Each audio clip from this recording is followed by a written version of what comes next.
নমস্কার, সুরূপার রান্নাঘরে সকলকে স্বাগত জানাই। আজ আমি তৈরি করছি দই চাল কুমড়ো। দই চাল কুমড়ো বানাবার জন্য এখানে মেইন ইনগ্রেডিয়েন্টস হিসেবে আমি নিয়ে নিয়েছি চাল কুমড়ো আর টক দই।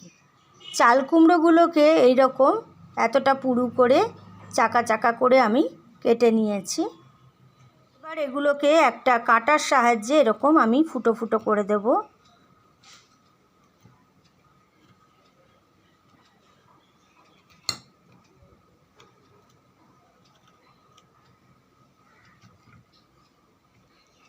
চাল কুমড়োগুলোকে কাটা দিয়ে এইভাবে আমি ফুটো করে নিয়েছি যাতে এর মধ্যে মশলাগুলো ভালোভাবে ঢুকে যেতে পারে। এবার আমি এটাকে হলুদ দিয়ে দিচ্ছি এর ওপরে ম্যারিনেশনের জন্যে।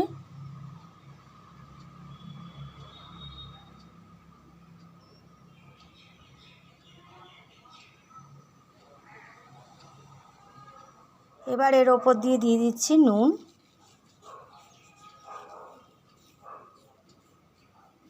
ভালো করে আমি নুন হলুদটা মাখিয়ে নেব।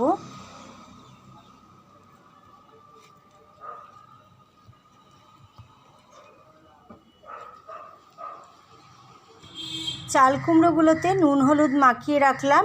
এইভাবে আমরা 15-20 মিনিট এটাকে ম্যারিনেট করে রেখে দেব। মিক্সিং জারে আমি প্রথমে সর্ষে নিয়ে নিলাম, সাদা সর্ষে। এবার এতে দিয়ে দিচ্ছি যতটা পরিমাণ সর্ষে নিয়েছি ততটাই পোস্ত। সর্ষে ও পোস্তটাকে শুকনো বেটে নেওয়ার পর এবার এতে আমি দিয়ে দিচ্ছি নুন, জল দিয়ে এটার একটা পেস্ট তৈরি করে নেব। সর্ষে পোস্ত ও কাঁচা লঙ্কার পেস্ট আমাদের তৈরি হয়ে গেল। চাল কুমড়োগুলো এবার আমরা প্রথমে ভেজে নেব। তার জন্য আমি একটা তাওয়া বসিয়ে দিয়েছি।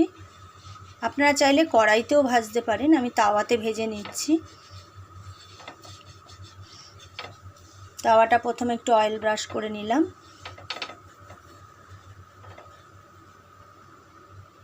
এতে আমি একটা একটা করে চাল কুমড়ো এইভাবে ভাজতে দিয়ে দিচ্ছি।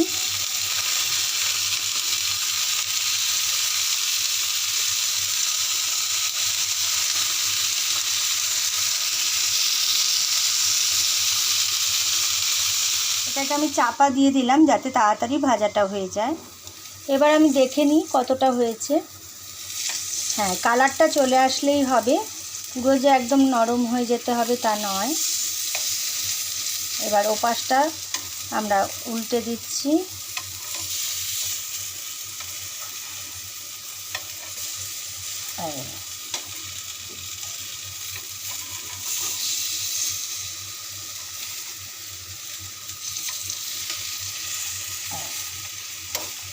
আমরা সব কটা উল্টে দিলাম, আবার একটু চাপা দিয়ে রাখবো কিছুক্ষণের জন্য। উল্টে দেখে নিই কতটা ভাজা হয়েছে।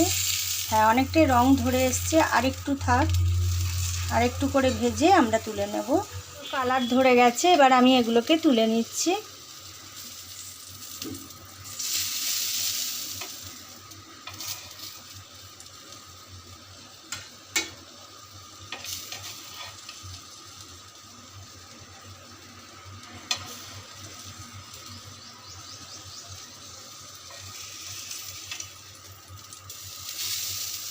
বাকি চাল কুমড়োগুলোকেও আমরা ভেজে নিচ্ছি ওই একইভাবে। ধরে গেছে, এবার আমি এগুলোকেও তুলে নিচ্ছি।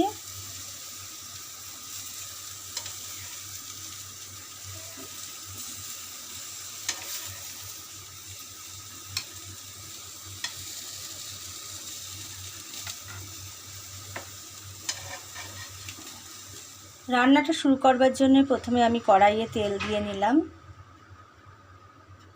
কড়াইয়ের তেলটা গরম হয়ে গেলে এবার এতে আমি দিয়ে দিচ্ছি কালো জিরে ফোড়ন, 2 কাঁচা লঙ্কা। ফোড়নটা ভাজা হয়ে গেলে এবার এতে আমি সর্ষে পোস্ত ও কাঁচা লঙ্কার পেস্টটা দিয়ে দিলাম। এবার মশলাটাকে আমি ভালো করে কষিয়ে নেব। দিয়ে দিলাম একটু হলুদ গুঁড়ো আর দিয়ে দিচ্ছি একটু নুন, কারণ আমরা মশলাটা পেস্ট করার সময় নুন দিয়েছিলাম।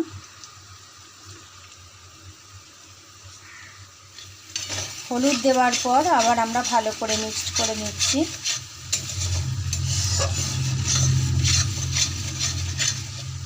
মশলা থেকে কিন্তু এবার আমাদের তেল পুরো ছেড়ে আসছে। মশলাটা ভালো করে ভাজা হয়ে গেলে চারপাশ থেকে যখন তেল বেরিয়ে আসছে, মশলাটা ভালো করে ভাজা হয়ে গেলে চারপাশ থেকে যখন তেল বেরিয়ে আসছে, তখন আমি এতে দিয়ে দিচ্ছি ফ্যাটানো টক দই। দইটা দেওয়ার সময় গ্যাসের ফ্লেমটাকে একদম লোয়ে করে রেখেছি। এবার দইটাকেও আমরা মশলার সাথে ভালো করে মিক্সড করে নেব।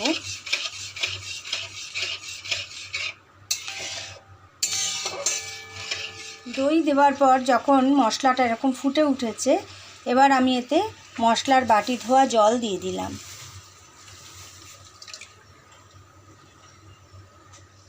মশলার বাটি ধোয়া জল দেওয়ার পর এবার এতে ভেজে রাখা চাল কুমড়োগুলো আমরা ছেড়ে দিলাম। এবার এতে আমি সামান্য একটু চিনি দিয়ে দিচ্ছি। এবার গ্রেভিটা অনেকটা ঠিক হয়ে এসছে। এখন আমি এর ওপর থেকে একটু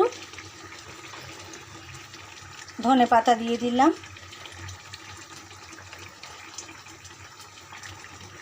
দিয়ে দিচ্ছি একটু কাঁচা সর্ষের তেল।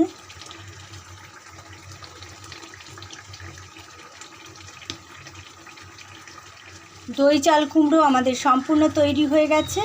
আমি এবার এটাকে নামিয়ে নিচ্ছি।